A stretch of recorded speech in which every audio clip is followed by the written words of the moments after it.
Hello students, जैसा कि हमने अपनी पिछली क्लास में देखा था कि when we have to collect calculate taxable income for any assessee, we have to divide income in 5 heads, and as I have discussed earlier, income from salaries is the first head. So today we will start understanding how to calculate income from salaries. Hindi में हम इसको बोलते हैं वेतन से कर योग्य आय। एक बार मैं फिर रिपीट कर देती हूँ, जैसे कि हमने पिछले क्लास में पढ़ा था कि इनकम टैक्स एक्ट के हिसाब से इनकम को हम आसानी से कैलकुलेट कर सकें, इसलिए 5 हेड्स में डिवाइड किया गया है। पहला हेड या पहला शीर्षक हमारा है इनकम फ्रॉम सैलरीज, वेतन से कर योग्य आय। ये थोड़ा हमारा बड़ा हेड है क्योंकि हम अपने आसपास भी देखेंगे तो बहुत हमें तरह तरह के एम्प्लॉयर दिखेंगे। और अब अगर हम ये देखें कि यहाँ वेतन शीर्षक में या इनकम फ्रॉम सैलरीज में कौन सी इनकम इंक्लूड की जाती है, तो जो बेसिक कैरेक्टरिस्टिक्स हमें देखनी है, पहली जो इम्पोर्टेंट चीज होती है उस इनकम में, वो ये होना चाहिए that income should be derived through employer employee relationship. आय अर्जित हुई है तो दो पार्टी होगी, एक लेने वाला एक देने वाला। तो यहाँ पर इनकम टैक्स एक्ट ये कहता है कि लेने वाले और देने वाले में नियोक्ता कर्मचारी का संबंध होना चाहिए। तो ये एम्प्लॉयर एम्प्लॉय रिलेशनशिप होना बहुत जरूरी है, चाहे वो वर्तमान नियोक्ता है उसका या भूतपूर्व नियोक्ता है, उससे कोई फर्क नहीं पड़ता है। कई बार क्या होता है, पुराने नियोक्ता का काम छोड़ के कोई व्यक्ति नई जगह ज्वाइन करता है तो उसको पुराने नियोक्ता से कुछ पेंशन मिल रही होती है, रिटायरमेंट के बाद कोई जना कुछ काम करता है, तो चाहे प्रेजेंट है चाहे फॉर्मर है, एम्प्लॉयर से जो भी इनकम मिलती है वो हम इस हेड में टैक्सेबल करते हैं। फिर जो सबसे इम्पोर्टेंट चीज एक हमें देखनी है, सैलरी ड्यू। ड्यू का मतलब क्या हो गया कि एम्प्लॉय ने काम कर लिया और उसकी रेमुनरेशन फी जो भी है, सैलरी जिसको हम कहते हैं, उसका वेतन दे हो गया। अब इनकम टैक्स ये कह रहा है कि salary is taxable on due basis whether paid और नॉट। पे कर दिया है तो अच्छी बात है, नहीं पे किया है तो भी वो एम्प्लॉयर को पे करना ही पड़ेगा। कई बार हम देखते हैं कि एम्प्लॉयर देर से पे करते हैं, लेकिन यहाँ हम ये देख रहे हैं कि वो टैक्सेबल कब होगी, तो एक रूल है कि सैलरी ड्यू बेसिस पर टैक्सेबल हो जाती है। फिर दूसरा पॉइंट हमें ध्यान रखना है कि सैलरी रिसीव्ड इन एडवांस। कई बार होता है कर्मचारी को कुछ आवश्यकता होती है तो वो अपने एम्प्लॉयर से कुछ एडवांस ले लेता है कि भाई मुझे 3 महीने की सैलरी एडवांस में दे दीजिए या मुझे 5 महीने की सैलरी एडवांस में दे दीजिए। तो जो ये रूल हमें यहाँ ध्यान रखना है, वो नियम ये है कि रिसीव के समय एडवांस सैलरी टैक्सेबल हो जाएगी, ड्यू हुई हो या नहीं हुई हो। ड्यू तो हुई नहीं है क्योंकि वो समय से पहले ले रहा है, काम करने से पहले का वेतन ले रहा है। तो एक्चुअली जो बेसिक रूल है इनकम टैक्स के अंदर, रूल है कि ड्यू और receipt whichever happens earlier, on that basis we have to tax salary. That we will, this point we will again understand when we will solve some kind of problem. Third point is arrear of salary. Arrear of salary, it means sometimes in present time some salary of past is received. It happens when salary is increased from retrospective dates. पुराने दिन से कोई वेतन में बढ़ोतरी हो जाती है। जैसे किसी को 10,000 सैलरी मिल रही थी तो 10,000 उसकी टैक्सेबल हो गई। अब एम्प्लॉयर ने उसकी पिछले साल से 2,000 रुपए सैलरी बढ़ा दी, तो अब जो पिछले साल की 2,000 बढ़ा दी मैंने 12,000 हो गई, तो 10 तो उसको पहले मिल गई थी। 2 एरियर है, तो वो एरियर जब मिलता है तब टैक्सेबल होता है, और उसमें भी हमें ये ध्यान रखना है इफ नॉट टैक्स्ड अर्लियर। ठीक है, आगे हम चलते हैं। नेक्स्ट चीज जो मैंने आपको पिछले लेसन में भी कहा था, यहाँ पे भी हमें ध्यान रखना है कि हम वेतन शीर्षक में वही आय लेते हैं जो नियोक्ता कर्मचारी संबंध से मिलती है, और कुछ ऐसी आय है जिनका नाम सैलरी है, लेकिन that salary is not taxable under this head because it has not derived through employer employee relationship. मैंने पहले भी बताया था आपको, फिर ब्रीफ कर देती हूँ कि जो मेंबर ऑफ पार्लियामेंट और मेंबर ऑफ लेजिस्लेटिव असेंबली होते हैं, हमारे विधायक और सांसद, उनको जो वेतन मिलता है वो सरकार देती है और वे सरकार द्वारा नियुक्त किए गए कर्मचारी नहीं है, वे जनप्रतिनिधि हैं। तो whatever salary those public representatives getting from government is not taxed under this head. कहाँ टैक्स्ड होती है? जो हमारा 5वां सोर्स है इनकम फ्रॉम अदर सोर्सेस, वहां हम उसको टैक्सेबल करते हैं। उसी तरीके से आ जाती है salary of director of company. Director normally कौन होते हैं? शेयर होल्डर्स के रिप्रेजेंटेटिव। कई बार ऐसा होता है अपॉइंटेड डायरेक्टर भी होते हैं। तो जो अपॉइंटेड डायरेक्टर है उसकी सैलरी तो वही एम्प्लॉय एम्प्लॉयर रिलेशनशिप से अराइज हुई है, लेकिन जो शेयर होल्डर्स के रिप्रेजेंटेटिव हैं, जिनको शेयर होल्डर्स ने इलेक्ट किया है अपने रिप्रेजेंटेशन के लिए, उन डायरेक्टर्स को कंपनी जो भी फी कमीशन सैलरी देती है वो भी यहाँ टैक्सेबल नहीं होती है। वो या तो बिजनेस एंड प्रोफेशन में टैक्सेबल हो सकती है या फिर अदर सोर्सेज में हो सकती है। फिर हमारा आ जाता है पार्टनर। हमें पता है पार्टनरशिप फर्म के अंदर जो भी एक्टिव पार्टनर होते हैं वो मंथली बेसिस पर कुछ अमाउंट अपनी फर्म से लेते हैं और जिसको वो सैलरी दिखाते हैं। तो ये पार्टनर की सैलरी भी, क्योंकि फर्म पार्टनर की है तो उन दोनों के बीच में भी नियोक्ता कर्मचारी संबंध नहीं है, तो वो सैलरी भी बिजनेस एंड प्रोफेशन में टैक्सेबल होगी, यहाँ वेतन शीर्षक में नहीं होगी। उसी तरीके से सोल प्रोप्राइटरशिप है, तो जो व्यवसाय का स्वामी है वो खुद की सैलरी अगर चार्ज कर रहा है तो वो उसको यहाँ पे टैक्सेबल नहीं होगी, वो भी उसकी व्यवसाय की आय मानी जाएगी। फिर है salary received from other than employer. ये भी मैंने आपको समझाया था, एक यहीं का एग्जाम्पल दे के मैं अपना एग्जाम्पल दे देती हूँ आपको। मेरा एम्प्लॉयर कनोडिया कॉलेज है। अगर मैं यूनिवर्सिटी का कुछ काम करती हूँ और मुझे यूनिवर्सिटी से कुछ अमाउंट मिलता है तो वो मेरे एम्प्लॉयर के अलावा कहीं और से मिला है तो वो अमाउंट मेरी इनकम फ्रॉम अदर सोर्सेज में टैक्सेबल होगी। फिर एक और बहुत जरूरी चीज है कि payment received from employer other than the allotted work. इसमें हम यूनिवर्सिटी लेक्चरर का एग्जांपल ले लेते हैं। जो जना यूनिवर्सिटी में अपॉइंटेड है लेक्चरर, उसका काम है पढ़ाना, क्लासेस लेना, तो यूनिवर्सिटी उसको उस अलॉटेड वर्क के लिए जो सैलरी देगी वो तो सैलरी हेड में टैक्सेबल होगी। लेकिन अगर उसको कुछ पेपर सेटिंग, पेपर चेकिंग, उसके लिए कुछ काम के लिए पैसा दिया जाता है, वो उसका फिर other income from other sources में टैक्सेबल होगा। फिर लोन, मैंने आपको बताया था कि लोन तो रीपेबल होता है, तो लोन को हम इनकम मानते ही नहीं। फिर आगे जो हमको बहुत इंपॉर्टेंट चीज ध्यान रखनी है सैलरी की टैक्सेबल इनकम कैलकुलेट करते समय, वो है always gross salary is taxable. अब देखिए, हमेशा तो सैलरी वर्ड ही हमारे सामने आता है। ग्रॉस सैलरी कब आएगा? जबकि नेट सैलरी दी हुई है। हमें ये कहा जा रहा है, मान लीजिए इसको एक एग्जांपल ले लेते हैं कि आपकी एक फ्रेंड की जॉब लग गई। वो ये कह रही है कि भाई मेरा पैकेज तो लंबा चौड़ा है लेकिन मुझे हर महीना इन हैंड मिलेगा 20,000। अब इन हैंड मतलब नेट सैलरी उसको मिल रही है 20,000। अब आप उससे बोलोगे कि भाई आपका कटा क्या, क्या चीजें डिडक्ट करी, तो एक हम पढ़ेंगे टीडीएस का कॉन्सेप्ट पढ़ेंगे। तो वो टीडीएस काटना एम्प्लॉयर की रेस्पॉन्सिबिलिटी होती है। जो एम्प्लॉय को टैक्स देना है 2-2 हजार रुपए, या उसका प्रोविडेंट फंड में कंट्रीब्यूशन है, ऐसी कई सारी डिडक्शंस होती हैं जिनको भी हम डिटेल में पढ़ेंगे। तो वो डिडक्शन एम्प्लॉयर ने काट ली। एम्प्लॉयर कह रहा है भाई 2,500 में आपका प्रोविडेंट फंड में जमा कर दूंगा और 2,500 में आपका टैक्स काट रहा हूँ जो मैं जमा करवा दूंगा एट सोर्स वाला। तो 5,000 काट लिया और 20,000 उसको पे कर दिया।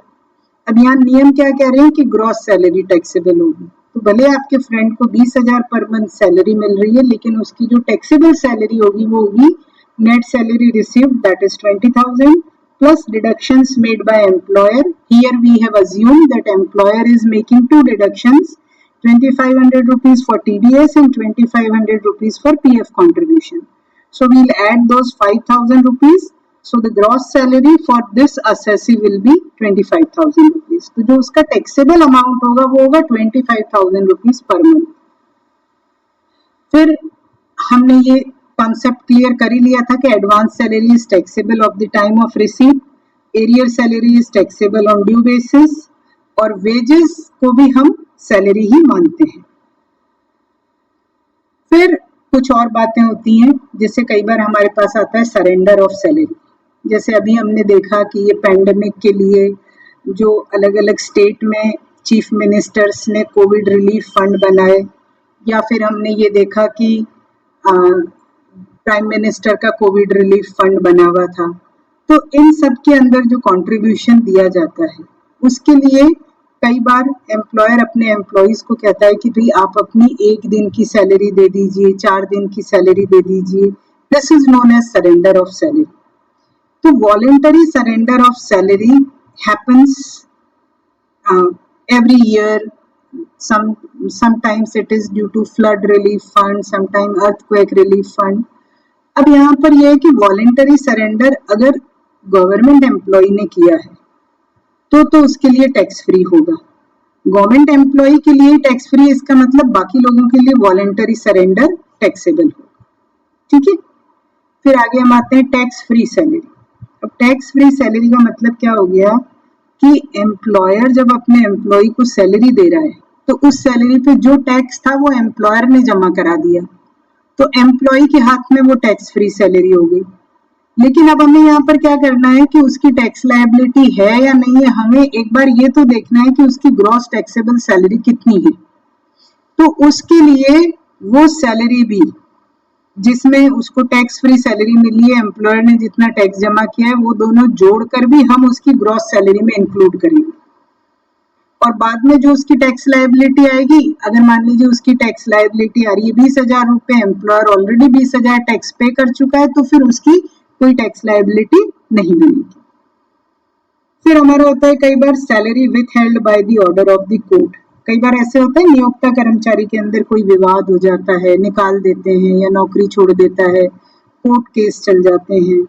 तो उस कंडीशन में क्या होता है कि एम्प्लॉय काम भी नहीं कर रहा है, एम्प्लॉयर और वो दोनों कोर्ट में गए हुए हैं, सैलरी उसको नहीं मिल रही है, सैलरी कोर्ट में जमा हो रही है उसकी, तो हमें थोड़ा सा कंफ्यूजन होगा कि अब इस समय क्या होगा। तो जो इनकम टैक्स का नियम है वो ये है कि चाहे सैलरी कोर्ट के पास जमा हो रही है, एम्प्लॉय को नहीं मिल रही है, लेकिन उस पर टैक्स सैलरी, उस सैलरी पे टैक्स एम्प्लॉय ही पे करेगा।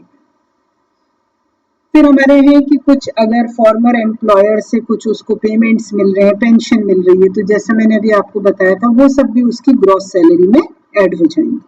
ठीक है, आगे देखते हैं। अब जो सबसे इम्पोर्टेंट चीज है, हम सैलरी कैलकुलेट करते हैं। देखिए ये चीज तो मैंने आपको पहले भी बताया था कि हमेशा आपकी ये इस साल के लिए बिल्कुल यूनिवर्सल है। प्रेजेंट करंट ईयर हमारा कौन सा है, 2021, जो शुरू हुआ है 1 अप्रैल 2020 से, खत्म होगा 31 मार्च 2021 में। ये वो टाइम है जब हम कैलकुलेशन कर रहे हैं। तो अब ये जो कैलकुलेशन करने वाला करंट ईयर होता है, ये तो हमारा असेसमेंट ईयर होता है, लेकिन हमारे लिए इम्पोर्टेंट कौन सा होता है, लास्ट ईयर। तो लास्ट ईयर इनकम टैक्स की भाषा में जिसको हम प्रीवियस ईयर कहते हैं, बिल्कुल आपको एकदम गांठ बांधनी है। प्रीवियस ईयर हमारा है 19-20, जो शुरू हुआ था 1 अप्रैल 2019 से और खत्म हुआ 31 मार्च 2020 पर। तो अब हमें ये देखना है कि जितने भी हम कैलकुलेशन करेंगे, चाहे सैलरी ऐड के लिए करेंगे, हाउस प्रॉपर्टी, बिजनेस प्रोफेशन, सब में हमारा कंसर्न उस प्रीवियस ईयर पे ही होना चाहिए। तो अब यहाँ पे क्या होता है, हमें ये देखना है कि हमारा जो असेसी है, करदाता है, उसने 1 अप्रैल 2019 से लेकर 31 मार्च 2020 तक क्या क्या उसको मिला है, जो हमें उसकी टैक्सेबल सैलरी में ऐड करना है। तो इसके अंदर क्या होता है, जो सरकारी कर्मचारी होते हैं, सरकारी कर्मचारी का मतलब क्या होता है, any person who is employed in the office of any of state government या लोकल बॉडी, जो स्टेट गवर्नमेंट का जिसमें स्टेक होता है, या सेंट्रल गवर्नमेंट, तो वो आ जाता है आपका सरकारी कर्मचारी। अब गवर्नमेंट के लिए रूल बना हुआ है कि जो हर महीने की सैलरी होती है वो दी जाएगी अगले महीने की पहली तारीख को। प्रैक्टिकली इससे कोई फर्क नहीं पड़ रहा है नॉन गवर्नमेंट एम्प्लॉय को। जैसे अभी हमारा अगस्त महीना चल रहा है, नॉन गवर्नमेंट एम्प्लॉय को अगस्त की सैलरी 31 अगस्त को मिल जाएगी। जो आपका सरकारी कर्मचारी होगा उसकी वो अगस्त की सैलरी 1 सितंबर को उसके अकाउंट में आएगी। तो प्रैक्टिकली कोई फर्क नहीं पड़ा, लेकिन हमारे टैक्सेशन की कैलकुलेशन में थोड़ा फर्क पड़ जाएगा, क्योंकि हमारा प्रीवियस ईयर कब से शुरू हो रहा है, 1 अप्रैल 19 से। तो जो सरकारी कर्मचारी है उसको 1 अप्रैल को क्या मिला, मार्च 19 की सैलरी, तो जो हम यहाँ पर ऐड करेंगे सैलरी हमारी आएगी मार्च 2019 से लेके फरवरी 20 तक। क्यों? क्योंकि प्रीवियस ईयर खत्म तो हो रहा है मार्च 20 में, 31 मार्च 20, लेकिन 31 मार्च 20 की सैलरी उसको मिलेगी 1 अप्रैल 2020 में। तो यहाँ हो 12 महीने ही रहे, मार्च 19 से लेके फरवरी 20। तो सरकारी कर्मचारी के लिए ये 12 महीने होते हैं जिनकी सैलरी हमें टैक्सेबल करनी है, जबकि जो नॉन गवर्नमेंट एम्प्लॉई है जिसके लिए हमें कुछ नहीं कहा हुआ है, तो उसका हम मान के चलते हैं कॉमनली कि जिस महीने की सैलरी है उसी महीने की लास्ट डेट को उसको मिल जाएगी। तो प्रीवियस ईयर 19-20 है, वही आपका 1 अप्रैल 2019 से शुरू हो रहा है, 31 मार्च 2020 को खत्म हो रहा है। तो उसको 1 अप्रैल को कुछ नहीं मिलेगा, 30 अप्रैल को अप्रैल की सैलरी मिल जाएगी, 31 मई को मई की मिलेगी, 30 जून को जून की मिलेगी, एंड सो ऑन मिलती जाएगी, और 31 मार्च को मार्च की सैलरी मिल जाएगी। तो यहाँ पर 12 महीने उसके लिए कौन से हुए? अप्रैल 19 से लेके मार्च 20। ये थोड़ी सी एक इम्पॉर्टेंट चीज है जो आपको याद रखनी होगी। फिर अब मैंने आपको बताया था कि सैलरी में हमारे नियम बहुत सारे हैं, तो अब ये सैलरी को भी हमने थोड़ा यहाँ क्लासिफिकेशन कर दिया है समझने के लिए। हम इसको 3 पार्ट्स में डिवाइड कर देंगे जिससे कि आपको समझने में आसानी हो जाएगी। पहला पोर्शन मैंने लिया है salary etcetera.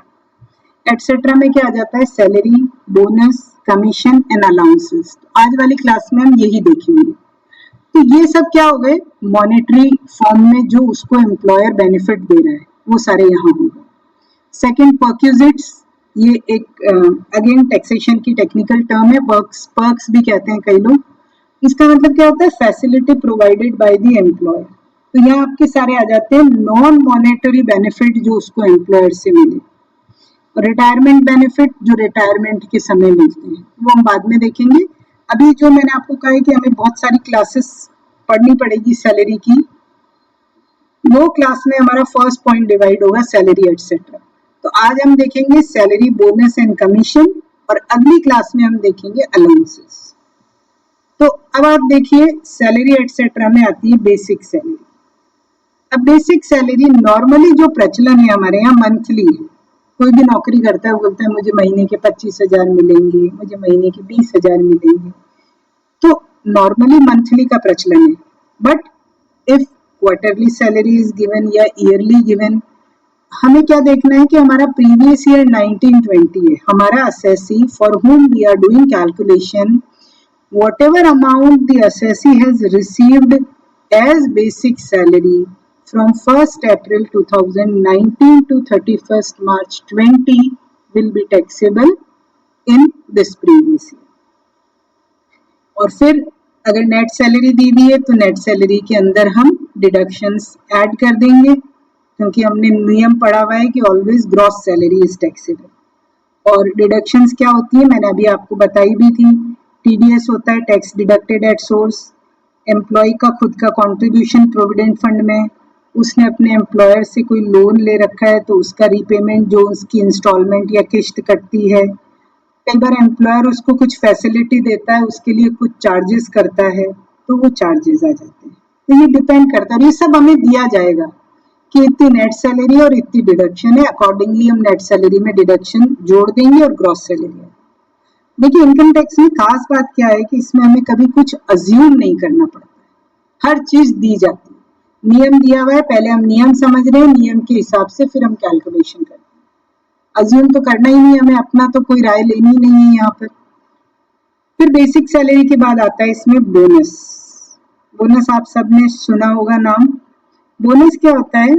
Kind of monetary benefit, money form में ही बोनस दिया जाता है, और हमारे कंट्री में ये ओकेजनली दिया जाता है, और इसको और हम क्लियर करें तो नॉर्मली दिवाली पे ही दिया जाता है, या तो दिवाली पे या फिर ईयर एंड में, फाइनेंशियल ईयर एंड में कई बार कंपनीज को अच्छा प्रॉफिट होता है, वो अपने एम्प्लॉइज को बोनस देती है। तो बोनस जब भी कभी आपको अमाउंट दिया जाएगा कि ही रिसीव्ड या एसएससी रिसीव्ड बोनस ऑफ ₹20,000, तो इसमें कभी कंफ्यूज मत होइएगा कि इट इज मंथली और it is annually, it is always annually. फिर आते हैं हम कमीशन पे। अगेन ये भी एक तरीके का मॉनेटरी इंसेंटिव है। अब ये कमीशन दो तरीके का होता है, एक होता है फिक्स्ड जो कि टाइम बेस्ड होता है। एम्प्लॉयर कह देता है कि भाई 20,000 तो आपको सैलरी मिलेगी, 2,000 पर मंथ आपको कमीशन मिलेगा। अभी तो फिक्स्ड हो गया, हर महीने अगर उसने प्रीवियस ईयर में 12 महीने उसका एम्प्लॉयमेंट रहा है तो उसका कमीशन हो जाएगा 2000 गुणा 12 24,000। वेरिएबल ये होता है परफॉर्मेंस पे जो दिया जाता है। ये अब आपने कई बार सुना होगा, कई आपके फ्रेंड्स या ब्रदर सिस्टर ये कहते हैं कि भाई मेरे को टारगेट पूरा करना है या मुझे अपना इंसेंटिव बढ़ाना है तो मुझे इतनी सेल करनी होगी, तो ये बात करते हैं वेरिएबल कमीशन की। जब भी मार्केटिंग में जुड़े हुए लोगों को एक तरीके से इंसेंटिव दिया जाता है कि कितनी सेल आप इफेक्ट करोगे, हम उसका 1%, 2%, इट डिपेंड्स एम्प्लॉयर की क्या पॉलिसी है। तो जब वो परसेंटेज बेसिस पर कमीशन होता है तो उसकी तो अमाउंट पता ही नहीं, हो तो डिपेंड करेगा कि एम्प्लॉय की क्या परफॉर्मेंस रहेगी और उस परफॉर्मेंस पे उसको कमीशन मिलेगा। अब आप देखिए जो आज हमने पढ़ा है, पहले हम उसको कैलकुलेट करना देखें। तो मैंने दो इसके अंदर इलस्ट्रेशन डाले हैं, वो दोनों इलस्ट्रेशन एक बार आप ट्राई करेंगे, अगली क्लास में फिर मैं लाइव आपको इनको बोर्ड पे करवाऊंगी। थोड़ा सा मैं आपको बता देती हूँ। जैसे एक इलस्ट्रेशन में पहला पॉइंट है, Uttam is an accountant in government department, clearly mention किया हुआ है he is a government employee. He receives a sum of rupees 5,26,800 as salary during the previous year after the following deduction. अब जो यहाँ salary received net salary दे रखी है वो annual दे रखी है, हमें दे रखा है ना कि प्रीवियस ईयर में उसको 5,26,800 रुपये मिले और उसमें जो डिडक्शन करी है वो क्या किया है, खुद का कॉन्ट्रीब्यूशन प्रोविडेंट फंड में 60,000, तो हम ये ऐड कर देंगे। उसका life insurance premium employer they रहा था तो वो काट लिया, 7,200 वो आ जाएगा। फिर हमारा रिकवरी ऑफ कन्वेंस लोन तो 500 रुपये पर मंथ, तो वो जो रिकवरी ऑफ कन्वेंस लोन है वो इसकी मंथली बेसिस पर है तो हम एनुअल उसको जोड़ देंगे। और इन एडिशन तो ये तो हमने डिडक्शन आपको जोड़नी है इसके अंदर। फिर जो उसका वॉलेंटरी सरेंडर है 1,000 वो हम लेस कर देंगे क्योंकि गवर्नमेंट एम्प्लॉई है तो इसका सरेंडर हमें डिडक्ट करना है। फिर एक पॉइंट हमें पे स्केल की सैलरी का दिया हुआ, ये मैं आपको समझाऊंगी। और दूसरा इलस्ट्रेशन है हमारा जिसमें कि आपको पे स्केल दिया हुआ है और एडवांस सैलरी दे रखी है, लोन दिया हुआ है। तो ये दोनों इलस्ट्रेशन आप ट्राई करिएगा, नेक्स्ट क्लास में हम इसको देखेंगे। तो आई थिंक जो भी आज हमने अभी डिस्कस किया है आप समझ पाएंगे और ये दो इलस्ट्रेशन करने की कोशिश करिए, नहीं तो कल हम इसको लाइव देखेंगे कि किस तरीके से ये क्वेश्चंस किए जाते हैं। Thank you.